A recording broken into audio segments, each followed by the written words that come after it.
Hi అండి, నమస్తే. Welcome to Vishali wonder channel. Today మన రెసిపీ మునక్కాడతో కోడిగుడ్డు మసాలా కర్రీ చేసి చూపించబోతున్నానండి. ఒకసారి ప్రిపేర్ చేసుకోండి, చూడండి. ఈ కాంబినేషన్లో టేస్ట్ అయితే చాలా బాగుంటుందండి. వేడి వేడి అన్నంలోకి వేసుకొని కోడిగుడ్డుని నంచుకొని తింటుంటే సూపర్ టేస్టీగా ఉంటుందండి.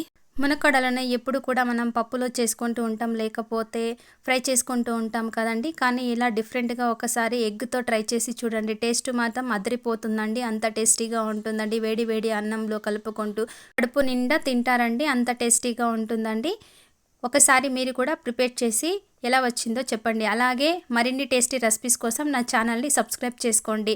అలాగే మీ ఫ్రెండ్స్ అండ్ రిలేటివ్స్కి తప్పకుండా షేర్ చేసి మీరు కూడా ప్రిపేర్ చేసి ఎలా వచ్చిందో చెప్పండి. ఈ రెసిపీ కోసం నేను 4 మునక్కాడలను 4 కోడిగుడ్లను ఉడికించి పెట్టుకున్నానండి. ఇప్పుడు ఒక ప్యాన్ తీసుకొని అందులో 3 టేబుల్ స్పూన్ ఆయిల్ వేసుకొని 1/2 టేబుల్ స్పూన్ ఆవాలు, అలాగే కొద్దిగా మెంతులు, 1/2 టేబుల్ స్పూన్ జీలకర్ర వేసి కొద్దిగా చిటపటలాడేంత వరకు వేయించుకోవాలండి.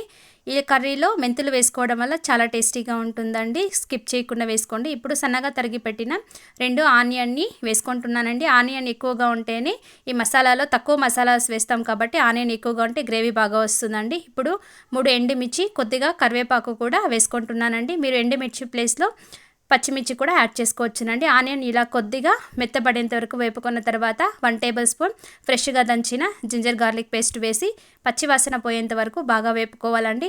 ఇప్పుడు ఇందులో కట్ చేసి పెట్టిన మునక్కాడలను బాగా వాష్ చేసి వేసుకొని 2 టమాటా ముక్కలను కూడా వేసి టేస్ట్కి సరిపడా కొద్దిగా సాల్ట్ కూడా వేసి బాగా కలుపుకోవాలండి. అలాగే చిటికెడు పసుపు కూడా వేసుకుంటున్నానండి. వీటన్నిటిని బాగా కలుపుకొని మూత పెట్టి ఒక 10 నిమిషాలు మునక్కాడలు ఉడికేంత వరకు ఉడికించుకోవాలండి. ఇలా మూత పెట్టిన తర్వాత మధ్య మధ్యలో తీసి కలుపుకోవాలండి. చూడండి, టమాటోలో ఉన్న వాటర్ అంతా కూడా ఎక్కువగా రిలీజ్ అయ్యి మనకు మునక్కాడలు ఉడకడానికి వాటర్ అయితే సరిపోతుందండి. చూడండి, 70% ఉడికిన తర్వాత 1 tablespoon chilli powder, 1 tablespoon ధనియా పౌడర్ వేసుకుంటున్నానండి. ఈ మసాలా కూడా బాగా కలుపుకున్న తర్వాత మరో 10 మినిట్స్ బాగా ఉడికించుకోవాలండి, మునక్కాడలకు మసాలా బాగా పట్టడానికి. ఇప్పుడు కొద్దిగా గరం మసాలా వేసుకుంటున్నానండి. గరం మసాలా ఫ్లేవర్ కోసం అంతేనండి. ఇది ఆప్షనల్, మీకు అవసరమైతే వేసుకోండి, లేకపోతే లేదండి. ఇప్పుడు బాగా ఉడికించిన కోడిగుడ్లను వేసి బాగా కలుపుకుంటున్నానండి. ఇప్పుడు ఒక 10 మినిట్స్ మళ్ళీ ఉడికించుకున్న తర్వాత చివరగా కొత్తిమీర వేసి సర్వ్ చేసుకుంటే ఎంతో టేస్టీగా ఉండే మునక్కాడ ఎగ్ కర్రీ అయితే రెడీ అయిపోతుందండి. మీకు అవసరమైతే కొద్దిగా వాటర్ వేసి కూడా ఉడికించుకోవచ్చునండి. ఇప్పుడు వేడి వేడిగా సర్వ్ చేసుకుంటే చాలా టేస్టీగా ఉంటుంది. రైస్లోకి, చపాతీలోకి కూడా సూపర్ టేస్టీగా ఉంటుందండి.